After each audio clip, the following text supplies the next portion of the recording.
Imagina que todo el mundo pudiese comprarse un Maserati, un bolso Vuitton o caviar de beluga. ¿Estos productos tendrían el mismo valor? Seguramente no. Hoy hablamos de la ley de la escasez, el mecanismo psicológico que hace que las cosas parezcan más valiosas. Esto es Créeme lo que te digo, episodio 38.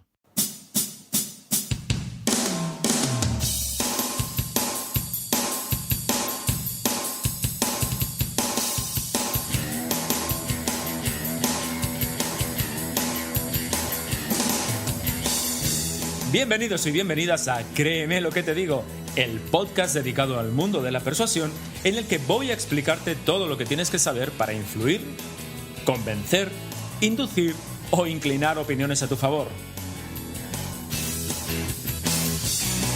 ¿Quieres saber cómo ser más convincente? ¿Quieres aprender a debatir y discutir sin generar conflictos? ¿Quieres saber cómo hablar en público como un auténtico profesional? Y además, ¿te gustaría aplicar todo esto en tu vida personal y profesional? Si es así, créeme lo que te digo, es el lugar apropiado. Yo soy Óscar Fernández Orellana y te voy a acompañar en esta aventura en la que conocerás los misterios, técnicas y trucos para llegar a ser un auténtico maestro de la persuasión. ¿Estás listo? ¡Comenzamos!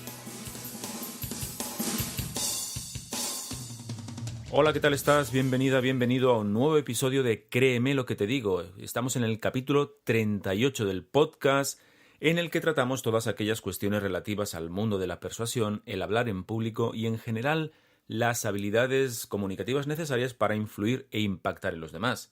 Estamos en la primera semana de mayo, hoy es día 2, así que toca hablar de persuasión irracional, ya sabes, aquellas estrategias y fenómenos que se producen porque, nuestro cerebro digamos que no es demasiado racional.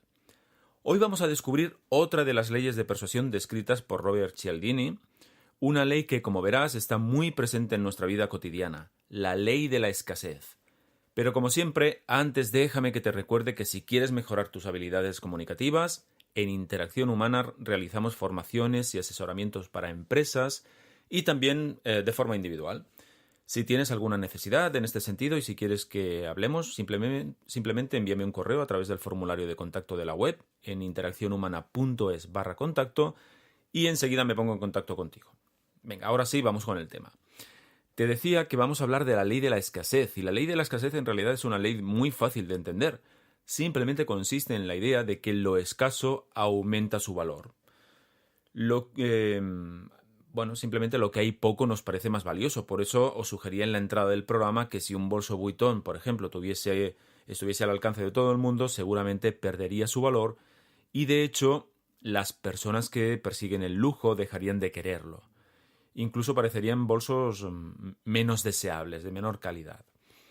Antes de entrar en los pormenores de la ley, quiero ir más al detalle de los motivos psicológicos que hacen que esta ley sea tan potente. En concreto, quiero hablaros de dos conceptos. El primero es el concepto de restricción de la libertad y el segundo es el concepto de aversión de la pérdida, que son dos ideas que están íntimamente ligadas a esta ley de la escasez. Venga, vamos con la primera. ¿Qué es esto de la restricción de la libertad? Es muy sencillo. Mira, la idea es que cuando sentimos que nuestras posibilidades de elegir libremente se limitan, nos sentimos mal psicológicamente, lo que nos hace desear más si cabe aquello que se nos prohíbe. Quien tenga críos pequeños sabes perfectamente que basta que les digas que no toquen algo para que de repente lo quieran tocar, sientan un deseo irrefrenable de cogerlo. Pero esto no solo funciona con los niños pequeños. Si has tenido la mala fortuna de sufrir de desamor, por ejemplo, sabrás que el hecho de no sentirte correspondido románticamente, amorosamente, hace que desees a esa persona todavía con más deseo, con más fuerza. Por lo tanto, algo que es escaso o algo que está restringido, como por ejemplo el acceso a la zona VIP de una discoteca o de un club, genera más deseo porque sentimos que nuestra libertad de adquisición o nuestra libertad de acceso se ve restringida. Por lo tanto, fíjate, basta que le digas a alguien que no haga algo para que lo desee con más fuerza. De hecho, hay una técnica comercial que se basa en esta treta.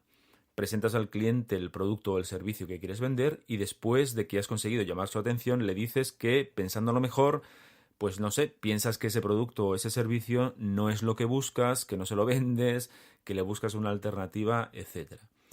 En muchas ocasiones hará esta treta, esta estrategia hará que el cliente desee con más fuerza aquello que no le quieres vender. Así que fijaos hasta dónde llega la fuerza de la restricción de libertad como motivador para la acción. Te voy a poner otro ejemplo, un ejemplo que es un poco más, digamos, curioso y de nuestro día a día. Como tal vez sepas, el 1 de octubre de 2017, de hace un par de años, se celebró en Cataluña un referéndum por la independencia que fue declarado ilegal por el Tribunal Supremo. El Poder Judicial prohibió el referéndum pues que no nos ajustaba a los parámetros que entran dentro de la Constitución, a las posibilidades que otorga la Constitución. Y adivinad qué ocurrió. Pues, efectivamente, buena parte de la ciudadanía aumentó o tuvo un deseo ferviente de votar, solo porque sentía que se le estaba coartando su libertad de ejercer su derecho al voto. Claro está que el bando independentista, aquellos partidos políticos que abogaban por este referéndum y que además pues quieren la independencia de Cataluña, fueron muy hábiles a la hora de utilizar esta estrategia, sacaron provecho de ello, así que buena parte de sus lemas iban en la línea de resaltar la idea de que no nos dejan votar. De hecho, tanto es así que uno de los lemas más famosos de todo este proceso fue Volem votar, queremos votar. Así que fijaos que cómo esta ley o este fenómeno de la restricción de la libertad nos afecta en nuestro día a día, ¿no? En psicología, este fenómeno de lucha en contra de la sensación de restricción de libertad se le conoce como reactancia. Así que, lo dicho, dile a alguien que le prohíbes hacer algo y conseguirás que lo desee con todas sus fuerzas. El segundo fenómeno que está íntimamente ligado con la ley de la escasez es la aversión a la pérdida. La idea es muy sencilla. Odiamos perder. Es así, odiamos perder. Así que intentamos evitarlo de todos los medios. De hecho, fijaos una cosa, sentimos más motivación, nos impulsa más a la acción evitar perder que la sensación de ganar algo. Luchamos más por no perder que por conseguir. Esto es un fenómeno muy estudiado en psicología social, y que, fíjate, la economía, lo que ahora se llama economía psicologicista o la economía del consumidor o psicología del consumidor lo tiene muy presente. Te preguntarás tal vez qué tiene que ver esto con la ley de la escasez, qué tiene que ver la aversión a la pérdida con la ley de la escasez. Y en realidad tiene mucho que ver, fíjate, ¿qué son las rebajas o qué es el Black Friday? Simplemente son días en los que por un tiempo escaso puedes acceder a ventajas, a chollos, ¿no? Pues bien, las rebajas funcionan, entre otras cosas, porque tenemos la sensación de que si no las aprovechamos, perdemos la oportunidad. Ahí está la sensación de pérdida. Por eso las ofertas por tiempo limitado funcionan tan bien. Desde luego funcionan mucho mejor que mantenerlas en el tiempo. Pues estos son los dos fenómenos más importantes que están detrás de la ley de la escasez, pero no son los únicos. Quiero hablaros de la falacia que hay detrás de esta ley y que le aporta de hecho todo su sentido. La falacia es algo así como: si algo es escaso, es bueno y valioso. Recordemos que una falacia es un error de razonamiento. Podemos tener la sensación, en este caso, de que si hay algo de poca cantidad, eso lo hace más valioso, pero siendo razonables no tiene por qué ser así. Algo que es escaso no necesariamente tiene que ser mejor que algo que hay en abundancia. Sin embargo, fíjate cómo esta falacia está muy arraigada en los seres humanos, porque entre otras cosas responde a una cuestión muy atávica, la de la lucha por los recursos. A lo largo de la historia, a lo largo de la historia de la humanidad, los recursos necesarios para nuestra supervivencia siempre han sido escasos, así que nuestros antepasados han tenido que luchar por ellos. Y esta es una tendencia que todavía poseemos como una huella indeleble en nuestro ADN.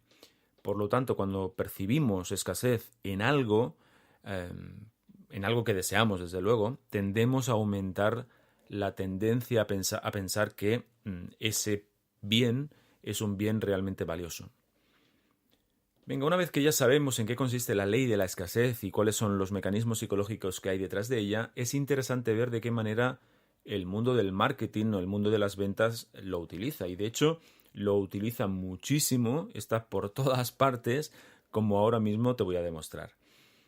Solo tienes que pensar en la gran cantidad de elementos restrictivos que se utilizan comercialmente. Por ejemplo, imagínate, las discotecas y los restaurantes que imponen requisitos para ser clientes VIP, o las compañías aéreas que solo reservan asiento durante 24 horas o que tienen ofertas por un tiempo muy limitado, o por ejemplo, ventas especiales o asociaciones a las que solo se tiene acceso a partir de una invitación. O por ejemplo, ofertas no disponibles en tiendas, o ofertas exclusivas y únicas, o colecciones de elementos o de fascículos muy buscados o muy concretos, o ser socio exclusivo de algún tipo de club, o el vendedor que te dice que ese es el último par de zapatos de tu número que te queda y que, bueno, va a mirar a ver si le queda otro, pero te lo llevas o lo pierdes. O el comercial de pisos que te dice que hay otros posibles compradores y que tienes hasta mañana para tomar una decisión de quedarte con el piso o no. O marcas como Apple que ponen a la venta muy pocos elementos de su producto para aumentar la demanda. Bueno, como ves, son infinitas las formas como se utiliza esta ley de la escasez. De hecho, mira, la última que he vivido ha sido la compra de entradas para un par de conciertos. Dos conciertos diferentes, y en ambos mensajes, el mensaje de la web era que había muy pocas entradas disponibles y que la demanda era tan alta para ese concierto que tenía un tiempo limitado de 7 minutos para hacer la compra, imagínate. Todo bastante estresante, la verdad. Esto es Abrir y Consumir. Vamos con el Abrir y Consumir de hoy, vamos con las ideas y trucos de inmediata aplicación. Bueno, como es habitual cuando te hablo de las leyes de persuasión de Cialdini, lo que te pido es que si tienes un negocio o si tienes que presentar una propuesta, pienses de qué manera puedes aplicar lo que hemos contado en el podcast a tu situación, a tu producto, a tu servicio, a tu propuesta, etc. En este caso, cómo puedes generar escasez. Recuerda que puedes generar escasez en cualquier elemento de tu propuesta. Puedes hacerlo en la cantidad de producto que ofertas. Puedes hacerlo en el tiempo en el que la oferta está disponible o el producto está disponible. Puedes hacerlo en el tipo de personas a la que le ofertas el producto o el servicio, etcétera, etcétera, etcétera. Pero ojo, no se trata de que pienses en todos los elementos que afectan a tu producto o a tu servicio y apliques restricción. No. Se trata de que mires de estos elementos cuáles haría que tu producto o tu servicio resulte más atractivo si ejerces algún tipo de restricción. Fíjate, no lo he dicho durante el grueso del programa, pero hay empresas que de hecho fundaron su éxito fundamentalmente pensando en la restricción. Estoy hablando de plataformas de venta electrónica como Let's Bonus en su momento, Grupalia, es decir, o Groupon, por ejemplo. Hay muchas empresas que precisamente tuvieron éxito porque ofertaban determinados productos a un precio muy económico y por un tiempo muy limitado. Entonces, piensa de qué manera eso lo puedes aplicar a tu negocio. Como siempre te digo, pruébalo y me cuentas qué tal te ha ido. Así que hasta aquí el episodio de hoy. Hoy, ya ves, un episodio un poquito más corto, porque en realidad la ley de la escasez es una ley muy simple de entender. Existen estos dos elementos psicológicos que hay detrás de la ley, pero son muy fácilmente entendibles, y simplemente de lo que se trata es, como te digo en el Abrir y Consumir, ver de qué manera lo puedes aplicar a tu realidad. Así que esto es todo por hoy. Recuerda que si me quieres echar una mano con el podcast, solo tienes que valorarlo con 5 estrellas en iTunes, darle un me gusta en iVoox, en Spotify, en Spreaker, en Google Podcast, en YouTube, allá donde nos escuches. Y bueno, eso ya sabes que me ayuda muchísimo a difundirlo, a que esté más presente en todas las plataformas de difusión de podcast. Así que, bueno, no te cuesta nada, simplemente darle un me gusta, un 5 estrellas, y yo seré muy, muy, muy, muy feliz, muy feliz, muy feliz. La semana que viene, más créeme lo que te digo, será el episodio número 39, en el que hablaremos de, precisamente, oratoria, hablar en público. Como siempre, ya sabes que te deseo que seas muy feliz y que convenzas a mucha, mucha gente. Hasta luego, profesores.